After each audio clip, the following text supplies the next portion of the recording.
கர்த்தருக்கு ஸ்தோத்திரம். கர்த்தராகிய இயேசு கிறிஸ்துவின் இன்ப நாமத்தில் இனிய வாழ்த்துக்கள். இன்றைய தியானத்திற்காக ஜெபித்த பொழுது தேவன் தந்த வசனம் மத்தேயு எழுதின சுவிசேஷம் 9ஆம் அதிகாரம் 6ஆம் வசனம். பூமியிலே பாவங்களை மன்னிக்க மனுஷகுமாரனுக்கு அதிகாரம் உண்டென்பதை நீங்கள் அறிய வேண்டும் என்று சொல்லி திமிர்வாதக்காரனை நோக்கி, நீ எழுந்து உன் படுக்கையை எடுத்துக்கொண்டு உன் வீட்டுக்கு போ என்றார். நம்முடைய கர்த்தராகிய இயேசு கிறிஸ்து நம்முடைய பாவங்களையும் மன்னிக்கிறவர், நம்முடைய நோய்களையும் சுகமாக்குறவர். இயேசு கிறிஸ்து மனித ரூபமாக இந்த உலகத்தில் இருந்த நாட்களில் ஒரு நாள் சில மனுஷர்கள் அவரிடத்திலே படுக்கையிலே கிடந்த ஒரு திமிர்வாதக்காரனை கொண்டு வந்தார்கள். அப்பொழுது இயேசு அவர்களுடைய விசுவாசத்தை பார்த்தார்.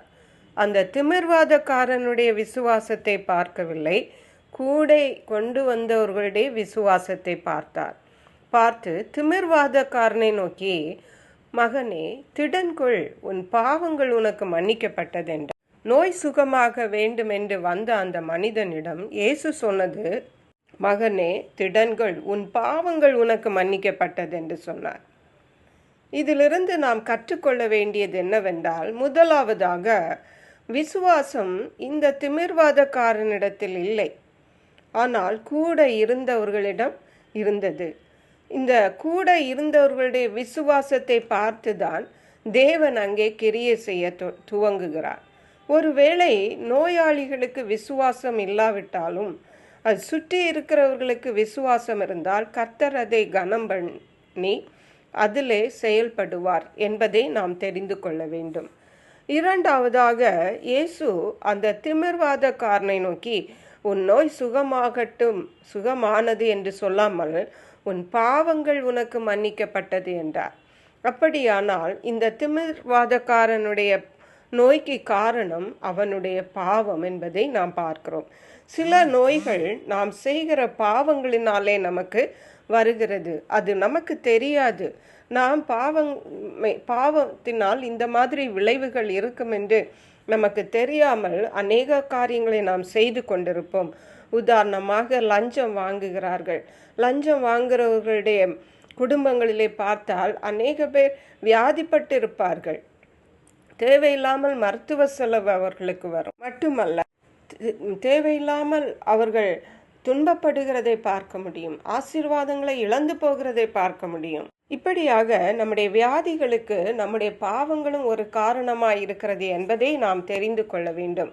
அப்பொழுது இயேசு, உன் மகனே உன் பாவங்கள் உனக்கு மன்னிக்கப்பட்டது என்று சொன்னபோது கூட இருந்த வேதபாரகர்கள் இவன் தேவதூஷணம் சொல்லுகிறான் என்று தன் இருதயத்திலே நினைத்து கொண்டார்கள். அப்பொழுது இயேசு அவர்களுடைய நினைவுகளை அறிந்து, நீங்கள் அப்படி ஏன் சிந்திக்கிறீர்கள்? பாவங்களை மன்னிக்கிறதற்கு மனுஷகுமாரனுக்கு அதிகாரம் உண்டு என்பதை நீங்கள் தெரிந்து கொள்ள வேண்டும் என்று சொல்லி திமிர்வாதக்காரனை நோக்கி, நீ எழுந்து உன் படுக்கையை எடுத்துக்கொண்டு நட, உன் வீட்டுக்கு போ என்றார்.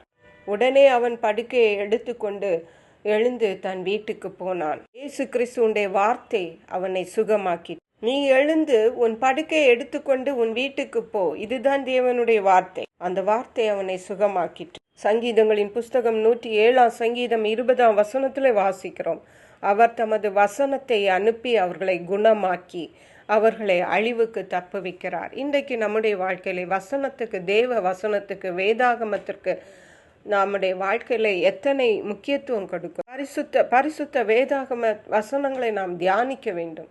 அது நமக்கு விடுதலை தரும், அது நமக்கு ஜீவனை தரும், அது நமக்கு ஆசீர்வாதங்களை தரும், அது நமக்கு சுகத்தை தரும். அருமையான கர்த்தருடைய பிள்ளைகளை, தேவனிடத்திலே நாம் ஒன்று சேர்ந்து அவருடைய வார்த்தைகளை நாம் தியானிப்போம். இயேசு கிறிஸ்துவின் சுகமாக்கும் வல்லமையினாலே நம்முடைய நோய்களிலிருந்து விடுதலை ஆக்கப்படுவோம். கர்த்தர் இந்த வார்த்தைகளை ஆசீர்வதிப்பாராக. ஜெபிப்போம். எங்களை கிருபையா நேசித்து பாதுகாத்து வழி நடத்துகிற எங்கள் அன்பின் தகப்பனே, ஆசீர்வதிக்கப்பட்ட இந்த நல்ல நாளுக்காக நன்றி. இந்த நாளிலும் அன்பின் தகப்பனே, கூட இருக்கிறவர்களுடைய விசுவாசமும் எங்களுடைய நோய் சுகமாக காரணமாகும் என்பதும், எங்கள் பாவங்கள் மன்னிக்கப்படும் பொழுது எங்களுடைய வியாதிகளிலிருந்து நாங்கள் சுகமாக்கப்படுவோம் என்றும், தேவனுடைய வார்த்தை எங்களுடைய வியாதிகளை சுகமாக்கும் வல்லமையுடையது என்பதும் திட்டமும் தெளிவுமாக எங்களோடு பேசியிருக்கீங்கப்பா. இவைகளை எங்களுடைய வாழ்விலை செய்து தெய்வீக சுகங்களை பெற்று அனுபவிக்க கிருபை தாருங்க. நன்றி பரிசுத்த ஆவியானவரே. அநேகருக்கு நாங்கள் தெய்வீக சுகத்தை கொண்டு வருகிறவர்களாய் காணப்பட கிருபை தாருங்க. மீட்பர் இரட்சகருமாகிய இயேசு கிறிஸ்துவின் இன்ப நாமத்தில் ஜெபிக்கிறோம் எங்கள் அன்புள்ள பரமபிதாவே. ஆமென். God bless you.